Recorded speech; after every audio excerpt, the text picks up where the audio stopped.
Dahil hindi mo kayang makita ang nakikita ng aking mga mata, sabi ni Beres, sabay tawa ng malakas na tila labis ang kasiyahan. Iritado si Bernies at napamura sa sarili, Diyos ko, batang ito, niloloko mo ba ako? Bigla siyang tiningnan ni Lucius Antonines, marahil ay dahil narinig nito ang pagmumura niya.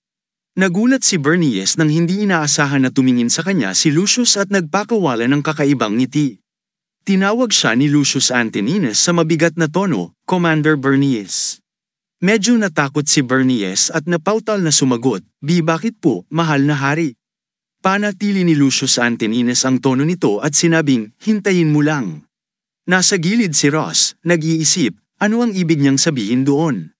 Maaaring hindi ko alam ang lahat, pero ang taong iyon ay isang bihasang mandirigma. Nang sinabi niyang maghintay si Bernies, ibig bang sabihin ay matatalo na si Narcissus? Lumipat ang eksena sa loob ng silid paghintay, at tinanong ni Edo si Shua, ano sa tingin mo? Sumagot si Shua, malakas pareho, hindi ko pa rin alam kung sino ang mananalo. Pero tumigil si Shua sa pagsasalita, na nagtulak kay Abydos na magtanong, pero ano? Nagpatuloy si Shua, nag-aalala pa rin ako sa sandata ni Narcissus. Hindi ito basta-basta magagamit laban sa pantay na kalaban. Narinig yun ni Abydos at napatungo sa pag-iisip. Lumipat ang eksena sa arena kung saan naroon si Narcissus. Tinitingnan niya si Eunice at inisip ang lakas at kakayahan niya sa pag-atake at depensa, ang tapang at pag-iingat niya. Tunay siyang isang pambihirang mandirigma. Sa kabilang panig, nagsalita si Eunice, ito ang unang beses sa buhay ko na nakipaglaban ako ng ganito kat hindi sa isang tulad mo. Mas maganda sana kung nagkita tayo sa isang tunay na labanan ng karangalan, hindi sa isang larong tulad nito. Inis na sumagot si Narcissus, napakarami mong sinasabi. Pagkasabi nito, kumilos siya at mayabang na hinamon si Eunice, halika, labanan mo ako. Napakunot ang noo ni Eunice at sinabing, sige, pero kailangang tapusin na natin ito dito. Sumigaw siya at inihampas ang kanyang espada sa atake. Walang ekspresyon sa mukha si Narcissus habang lumapit upang harangin ang atake. Napakabagsik ng labanan, parehong walang gustong magbigay ng puwang. Mabilis na umatake si Narcissus kay Eunice gamit ang kanyang baston, ngunit mabilis namang umiwas si Eunice at itinaas ang kanyang espada. Nagtagpo ang kanilang mga mata, parehong puno ng nakamamatay na hangarin. Iniikot ni Narcissus ang kanyang katawan ng 160 degrees at ipinagpatuloy ang kanyang pag-atake gamit ang baston na naharang naman ni Eunice gamit ang kanyang kalasag. Muli, inihampas ni Eunice ang kanyang espada at tila may bahagyang dugong pumalibot sa paghampas nito. Muling itinaas ni Narcissus ang kanyang baston at walang tigil na inihampa ito, samantalang patuloy na sinasalubong ni Eunice ang bawat hampas. Nagpatuloy ang kanilang laban ng walang humpay, tila pantay na ang kanilang mga lakas, habang naririnig ang malakas na tunog ng salpukan ng mga sandata. Bigla, naputol ang baston ni Narcissus dahil sa espada ni Eunice, natural lamang na hindi matibay ang kahoy laban sa bakal. Naputol ito sa dalawa, at nanlaki ang mga mata ni Narcissus sa gulat. Sa pagkakakita ng pagkakataon, agad na umatake si Eunice upang tapusin ang laban. Habang papalapit si Eunice, nakita niya ang malamig at matalim na titig ni Narcissus na ikinagulat niya. Samantala, kalmado pa ring nakatitig si Narcissus habang pababa ang espada ni Eunice. Mabilis at malakas ang hampas ng espada, ngunit madali itong iniwasan ni Narcissus. Mula sa itaas, gulat na gulat si Sina, ang kanyang mga matay puno ng tensyon. Muling iniisip ni Narcissus ang sitwasyon habang napapalayo siya sa laban. Galit na pinukpok ni Reyes ang mesa at sumigaw, Diyos ko, bakit niya patuloy na ginagamit ang kahoy na baston sa pakikipaglaban? Nakikita ito ni Bernies at malakas na natawa, sabay tanong, mukhang masaya ka, hindi ba? Kahit anong gawin ng taong yon, matatalo pa rin siya. Pero dahil sa kanya, ang anak mo ay ikakasal sa anak ko. Hayaan mong sabihin ko sa'yo, hindi pa ako natatalo sa pastahan. Hindi pa rin maialis ni Lucius Antonines ang tingin niya sa laban. Sa ibaba naman, nanunood sina Trace at Duo habang nag-uusap.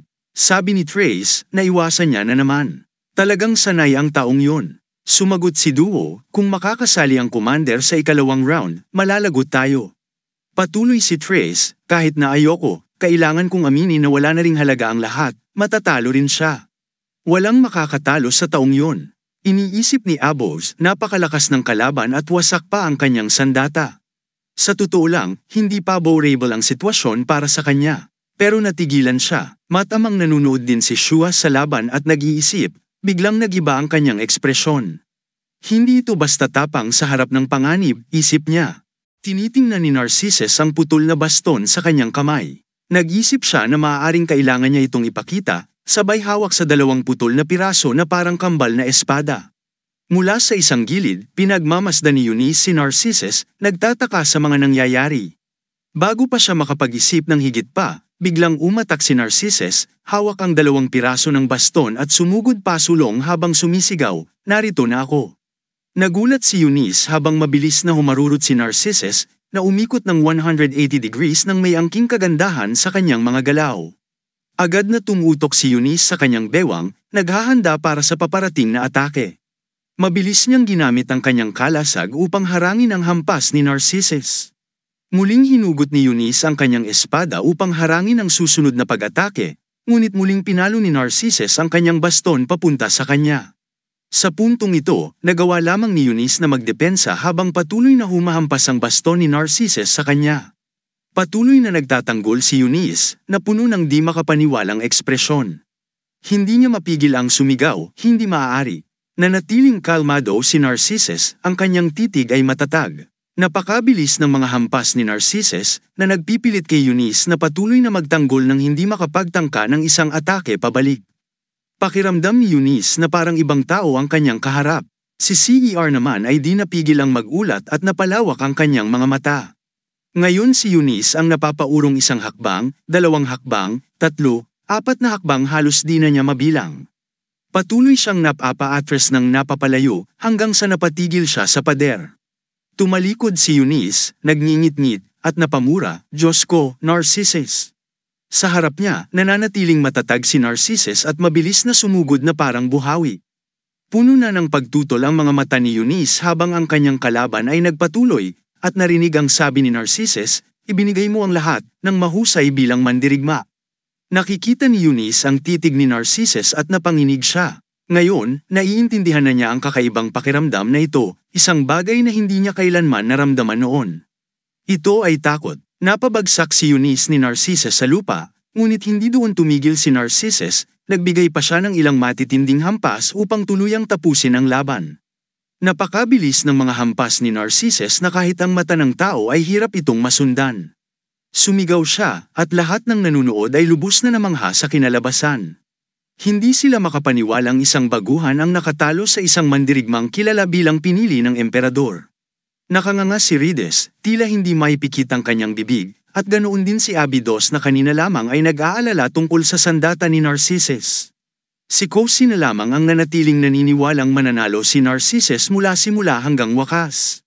Si Bas naman, na simula pa lang ay iniisip na matatalo si Narcissus, ang pinakamalaking nagulat. Sa kabila ng pagkagulat ng lahat, labis na natuwa si Lucius Antoninus sa resulta. Paulit-ulit niyang binibigkas sa kanyang isipan ang pangalang Narcissus, "Narcissus, Narcissus, talagang kamangha-mangha ka." Maliwanag ang langit at ang hangin ay nagpapagalaw sa mga puno. Malakas na inihayag ng tagahatol, panalo si Narcissus. Matapos ang anunsyo, ibinagsak ni Narcissus ang kanyang sandata sa lupa at walang pag-aalinlangang iniwan ang arena. Nang makita ito ng tagahatol, nauutal itong tinawag siya, "Sandali." Hindi pa natatapos ang hatol, "Bumalik ka rito agad." Hindi tumigil si Narcissus at nagsabi, "Tapos na ang laban." Idinagdag pa niya na hindi niya papatayin si Eunice, gaano man ang sabihin ng iba. Narinig ito ng tagahatol at nagulat, sabay tanong kung ano ang iniisip ni Bernius nang makita niyang umalis si Narcissus nang hindi naririnig ang hatol. Biglang nag-isip si Bernius at may napagtanto, kaya't agad siyang tumayo, itinuro si Narcissus, at sumigaw, umalis siya bago ibigay ang hatol. Sumuko siya, nakikita ito ni Rheus at galit na sumigaw, "Beres, anong klase ng pangangatwiran yan?" Agad na humarap si Beres kay Lucius Antoninus, "Mahal na hari ng lahat. Maliwanag na iniwan niya ang arena nang wala ang inyong pahintulot. Paano niyo matatawag yon na panalo? Upang panatilihin ang inyong dangal, kayo po ang magpasya ng nagwagi sa laban." Matapos marinig si Bernius, mabagal na nagsalita si Lucius Antoninus, "Akin itong kinikilala." Nang marinig ito, agad na nagbigay pugay si Rheus, "Mahal na hari." Samantala, si Bernice na nasa tabi ay ngumiti ng malawak at nagsabi, "Salamat, salamat, mahal na hari." Nang masaya si Bernice, bigla namang idinagdag ni Lucius Antonines, "Kinikilala ko ang karapatan ni Narcissus na umalis." Nagulat si Bernice, tila hindi makapaniwala, at nagtanong, "Ano?" Patuloy na sinabi ni Lucius Antonines, "Tingnan mong mabuti si Narcissus. Marahil ay hindi siya pangkaraniwang tao. Batay sa kanyang itim na buhok, malamang ay kinatawan siya ng aking tiyuhin si Pluto, ang pinuno ng Underworld." Sa salita ni Antonines, ang pangalang Pluto ay tumutukoy kay Hades sa mitolohiyang Griego. Isang marangal na tao sa tabi ang nagkomento, "Ngayon ko lang naisip ito. Mukhang tama nga, maharlikang emperador. Talagang bihira ang ganoong itim na buhok sa Roma." Nagsimula nang yumuko ang iba, nagbigay pugay at nagpahayag, "Talagang humahanga kami sa karunungan ng emperador." Si Bernice ay tahimik na tumingin sa paligid at nag-isip, ano ang kalokohang sinasabi niya. Dagdag pa ni Lucius Antonines, si tiyuhin Pluto ay ang Diyos ng kamatayan, kaya't natural lamang na ang kinatawan ni Narcissus ay pinagkatiwalaan ng kapangyarihang yon. Walang dahilan upang pigilan ng isang tao ang kapangyarihan ng isang Diyos. Makalipas ang 5 segundo, muling nagsalita si Lucius Antonines at idineklara, ang nagwagi sa pastahan ay ang kapitan ng Royal Guard na si Reus. Pagkatapos ng kanyang deklarasyon, magalang na yumuko si Reus at ang kanyang anak at nagsabing, "Salamat, maharlikang emperador." Ngumiti si Antonines at nagsabi, "Kaya't ito ay 2-1 na tagumpay para sa kapitan, hindi ba?" "Ano ang parusa?" Agad na tumugon si Reus, "Walang seryoso, maharlikang emperador. Kailangan lang niyang mangako na kikilalanin ako ni Commander Bernice bilang isang matalinong pinuno habang siya'y nabubuhay, saksi ang mga mamamayan ng Roma." Tumingin si Lucius Antonines sa kabilang panig at sinabi, "Mukhang lahat ay narito na, maaari na tayong magpatuloy, hindi ba?" Yumuko si Reus at sumagot, "Ayon sa inyong nais, maharlikang emperador." "Maghahanda na ako agad." Sumulyap siya sa kanyang mga tauhan sa likod at tinanong, "Ano ang ginagawa niyo dyan?" "Sige, ihanda ang seremonya." Bigla, sa puntong ito, sumigaw ng malakas si Bernice, "Hindi ko matatanggap ito. Ito ay isang batas na ipinasa sa maraming henerasyon sa mga laban, paano ito basta-basta mababago?" Galit na sumigaw si Bernice. Nakikita ni Reus ang pagkabahala nito at agad siyang nagsabi, "Mag-ingat ka sa iyong pananalita, nakatayo ka sa harap ng emperador." Walang sinabi si Lucius Antonines ngunit ngumiti lang habang bumababa. Dahil dito, si Bernice ay natakot ng kaunti. Lumapit si Lucius Antonines at tumayo sa harap niya, na ikinagulat niya. Naisip ni Bernice, anong klaseng nakakatakot na presyon ito?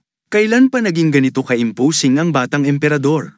Pagkatapos ng ilang saglit, nauutal niyang sinabi, "Patawarin niyo ako, medyo nadismaya lang ako." Bago pa siya makapagsalita pa, hinawakan ni Lucius Antonines ang kanyang baba. Napangiwi ang mukha ni Bernice at inisip niya, "Hindi ako makagalaw, anong klaseng lakas ito?" Biglang piniga ni Lucius Antonines ang kanyang kamay, na nagbukas sa bibig ni Bernice at napalabas ang kanyang dila. Itinaas niya ang kanyang kamay, hinawakan ang dila, at malakas na hinatak ito. Nakakatakot ang kanyang anyo at nagsabi, "Ang dila ang problema." Habang si Bernice ay nasasaktan, sa wakas ay pinunit ni Lucius Antonines ang kanyang dila. Nagkalat ang dugo sa mukha ni Bernice, na hindi na makapagsalita kahit isang salita. Patuloy na dumadaloy ang dugo, na tumalsik din sa mukha ni Lucius Antonines, at ngumiti siya ng may kasiyahan, ang dila nga ang problema. Pagkatapos bunutin ang dila ni Bernice, sinabi ni Antonines na yun ang ugat ng problema habang umaagos ang dugo mula sa bibig ni Bernice. Nakatanaw ang mag-ama, si Costina, sa nangyayari. Si Costina, natatakot at hindi makagalaw, ay nakabuka ang bibig at handa ng sumigaw. Ngunit bago pa siya makasigaw, mabilis na tinakpan ni Reus ang bibig ng kanyang anak. Tumingin siya sa kanyang anak at umiling, nagpapahiwatig na hindi pa tamang oras. Naiintindihan ni Costina ang senadoryas ng kanyang ama at tumango siya na nagpapalam na naintindihan niya. Tiningnan ni Lucius Antonines ang dila sa kanyang kamay, saka tumawa ng masama at nakakaloko, sabay sabing, "Bakit ang daming kasamaan ang nakapulupot sa dila mo, Commander?" Tahimik ang mag-amang Reus sa narinig. Mukhang bahagyang kumalma si Costina ngunit nananatiling natatakot. Itinapon ni Lucius Antonines ang dila sa lupa at nagmura ng may pagduduwal. Ang mga maharlika na naroon ay takot, namumutla ang kanilang mga mukha. Tumingin siya kay Bernice na nakarete sa lupa at sinabing, alam kong kailangan mo ng ilang sandali para makahinga. Nakahiga si Bernice sa lupa, puno ng sakit habang tinatakpan ang kanyang bibig. Nagpatuloy si Lucius Antonines, kahit abala ka sa pagpapanatili ng walang kwentang buhay mo, makinig ka dahil may isang nakakatuwang kwento akong sasabihin. Pagkatapos, umusad siya at sinipa si Bernice ng malakas sa sikmura habang ito'y nakahiga sa lupa. Dagdag pa niya, ang hindi pagtanggap ng parusa matapos matalo sa pastahan, kahit narito ang emperador, ay parang kawalang galang at paghamak sa kanya. At ang paghamak sa emperador ay katumbas ng pagtataksil. Ngayon, westo lang na paratangan ko ang buong pamilya mo ng pagtataksil, sigaw ni Lucius Antonines. Pumilit si Bernice na gumapang papunta sa mga paa ni Lucius Antonines habang ito ay nakayuko. Idineklara ni Lucius Antonines ng malakas para marinig ng lahat, mula ngayon, ang iyong asawa at mga anak ay aalisan ng lahat ng karapatan at gagawing alipin ng pamilya ni Rheus, ang kapitan ng Royal Guard na siyang nanalo sa pastahan. Paglilingkuran nila ito habang buhay. Siyempre, puputulan din ng litid sa isa nilang bukong-bukong upang masigurong hindi sila makakatakas. May karapatan din si Rheus na angkinin ang lahat ng iyong yaman. Tumingin siya kay Bernice na nakarete sa lupa at patuloy na nagsalita, nakakatawa, hindi ba? Kung ikaw ang nanalo, magkakaroon ka sana ng manugang. Ngayon, ang buong pamilya mo ay maghahirap habang buhay. Malakas na tumawa si Antonines, kung makakaligtas nga ang pamilya mo, susumpain ka nila. Sinasabing pinabagsak ni Bernice ang buong pamilya dahil hindi niya alam ang kanyang lugar. Hindi lang sa buhay na ito, kundi sa mga susunod pang henerasyon. Pumilit si Bernice na gumapang at kumapit sa mga paa ng emperador upang humingi ng awa. Matapos tanggalin ang kanyang dila, hindi siya makapagsalita ngunit tila nauunawaan ng lahat ang kanyang pagsusumamo. Biglang nagsalita muli si Antonines, ngayon, nais kong magpakita ng kaunting awa, kaya ang lahat ng mga parusang ito ay nakasalalay sa nanalo sa pastahan. Rheus, ikaw ang magpapasya. Nagulat si Rheus sa narinig. Agad na nagpalit ng direksyon si Bernice at mabilis na gumapang patungo sa mga paa ni Rheus. Tinanong ni Lucius Antonines, ano ang gagawin mo, Kapitan? Gusto mo bang marinig ang huling kahilingan ng iyong kaibigan? Si Bernice, hindi makapagsalita, ay nag-isip lamang, nasa iyo na ang lahat, pakiusap, magpakita ka ng kaunting awa sa kaibigan mong ito, kahit para na lang sa aking pamilya. Tumingin siya kay Rheus na may pakiusap sa kanyang mga mata. Yumuko si Rheus nang may paggalang at sumagot, mahal na emperador, taos puso akong humihingi ng paumanhin. Hindi ko magawang sagutin ang inyong katanungan dahil isa lamang akong hamak na lingkod. Ngunit iniutos ni Lucius Antonines na magsalita siya. Tumingin si Rheus pababa at sinabi, ang kaibigan mong yun. Sa sandaling yun, natakot si Bernice nang makita niya ang malamig na tingin ni Rheus sa kanya. Tinitigan siya ni Rheus ng malamig at nagpatuloy, sino po ba ang tinutukoy ninyo? Mahal na emperador. Saka siyang umiti ng malapad, kung ang tinutukoy niyo ay ang traidor na nagtatampisaw sa kahihiyan, hindi ko siya kailanman itinuring na kaibigan, ni minsan. Nakarinig ng tugon si Lucius Antonines at tumawa ng malakas, sinabing, ganoon ba? Sige, makinig ka, Bernice, dating commander ng kanluran at traidor sa imperyo. Ang mga pangako mong ginawa noon ay isa sa katuparan na. Kaya, itigil mo na ang pag-aalala. Dahan-daang tumayo si Bernice at humiyaw sa galit dahil sa ganitong pagtrato sa kanya. Kaagad siyang sumugod upang atakihin ang emperador. Nang makita ito ni Rheus, sumigaw siya sa mga bantay upang protektahan ang emperador. Tumayo lamang si Antonines na nakabukas ang mga braso ng walang bakas ng pag-aalala, at sinabing, hayaan niyo siya, gusto kong makita kung ano ang kaya niyang gawin. Si Bernice ay sumugod na may dugong umaagos mula sa kanyang mga mata at bibig, na nagbigay sa kanya ng nakakatakot na anyo. Nang makalapit siya kay Lucius Antonines, inabot siya ng emperador at hinawakan sa mukha. Sinabi niya, iniisip ko lang ito. Bakit ba lagi kang nakasimangot sa harap ng emperador? Hindi mo ba naiisip? Pagkatapos, tumingin siya kay Costina, anak ni Rheus, na agad na tumakbo papalapit at sumagot, oo, mahal na emperador, tama po kayo. Tumingin si Lucius Antonines sa kanya at sinabing, ang emperador ay namumuhi sa mga mukhang nakasimangot at sa mga bagay na ayaw naming makita. Habang sinasabi ito, mahigpit niyang pinisil ang mukha ni Bernice, hanggang sa ito ay punitin, at sumabog ang dugo sa paligid. Si Costina, natakot, ay nagsimulang umiyak. Tumingin si Antoninus kay Bernice na nasa harap niya at nagpatuloy, ganitong itsura ang mangyayari. Naiintindihan mo ba? Nagulat si Costina, iniisip sa sarili na baka siya ay binabalaan, ngunit agad siyang sumagot, opo, mahal na emperador.